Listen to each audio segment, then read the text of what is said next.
Are you ready? Kurek Ashley is a peak performance coach. He's come all the way over from Brisbane to teach me how to walk on glass. I'm waiting in eager anticipation. Welcome to the show. Thanks, Brendan. Now, you not only teach people how to walk on glass, you're a fire walker as well, and you hold a world record. Yeah, 81 meters of 600 recalls. So what are you doing in New Zealand? Well, we're here doing our Edge of Excellence program. It's a 3-hour program to really teach people how to perform at a different level in life and create all your goals and dreams. So it's not really about glass walking or fire walking, because that's just a little stunt at the end. That's just proof that you can do whatever you thought was impossible. It isn't really that impossible. It's interesting because you've had an interesting life. You used to be an actor. You've worked with Kiwi actor Russell Crowe. Yeah, first American movie. You ended up in Australia. Tell us the story. Well, a company saw me giving seminars, because even when I was an actor, I still did seminars, and they asked me to come to work in Australia. Well, the company didn't pay me for over a year, left me stranded living in Australia. I had $20 left in my name, and I said, you might as well practice all your tools and become a success. And so I work in 13 countries these days, and took the women's beach volleyball team in Australia to win gold medals. And yeah, it's interesting, and I want to talk about that. The beach volleyball girls in Sydney, they won the gold medal. How did that come about? Did they approach you? Yes, I was actually giving a seminar in Brisbane, and the funny thing is I didn't know, they were bronze medalists.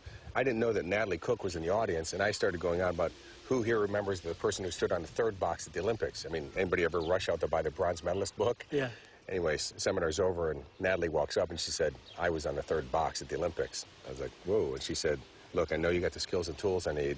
Will you take me to gold in Sydney? And Nat and Carrie, you know, we went through them for 2.5 years and won the gold. Because you've worked with, I mean, you've worked with the Brisbane Broncos, but you've worked with a lot of corporate organisations as well. What is it specifically that you're looking to teach them? Well, you're, like an athlete, for instance, your body's limited by the size, you know, your size, your muscles, your speed, but your mind is limitless. And so that's really where the competitive edge is the way you utilize your mind. Everybody in life has challenges. It's what do you do with those challenges? What do you do with the problems when they come up? And when you take a different action, you're always going to get a different result. Let's talk about your fire walking, because how far was it that you 81 meters. 81 meters. Yeah. So how would you prepare yourself mentally before doing something like that? Well, what I did was I practiced mentally over and over, hundreds of times in my mind. I saw myself walking down the walk, walking, getting to the end, celebrating. Well, what happens is your subconscious mind doesn't know the difference between what you imagine and what's real. So I've done it enough times where all of a sudden when I went to do it, it was actually quite easy. Yet if you see Natalie Cook at the end of, you know, getting her gold medal, you can see the look on her face like, I remember all this. That's because we rehearsed that moment of getting her gold medals over and over and over until they didn't know anything better than to be the gold medalists. So you could teach me how to be a fire walker?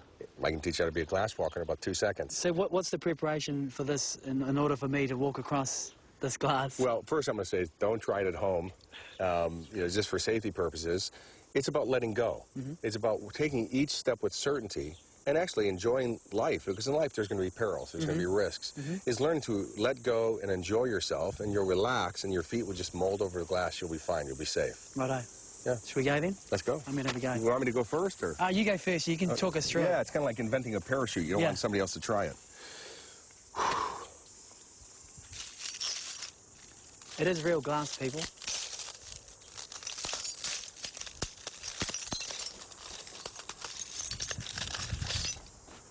It's as easy as that. No cuts? Sure. It's all fine. So here we go. I'm just going to hold your hand for balance because it is a little uneven. And take a deep breath, relax, breathe, enjoy the walk. Let go. Relax. Excellent. Relax. Breathe. Let me hear you breathe. Excellent. Fantastic. Awesome. Get your feet off. How's it feel? That was fine. Any cuts? When I was no. You're fine. Would you like to see the bottom of my feet? There you go, and it's real glass. It was, and when you told me to breathe through it, my feet did feel like they were molding into the glass, and that's amazing. What happens is in life, you know, we try to resist what happens, and that's what gets us hurt. And so, like your foot, when you normally step on a piece of glass, you're trying to resist it, you know, strength against strength. Well, it's going to cut you. But as soon as you relax, just like in life, you'll think better, you'll act better, and you always get better results. What do you love about doing what you do? I just love watching people get it, where the gears engage and light comes on and say, I can do anything. I mean, you know, to be at the Olympics, to watch these two girls win, every time I see the footage, it's teary-eyed for me.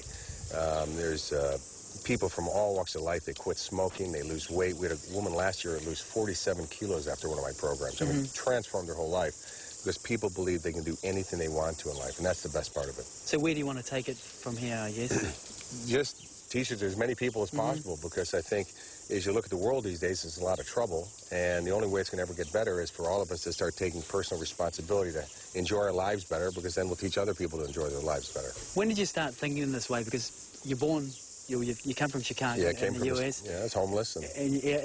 You've come over to Brisbane. Yeah.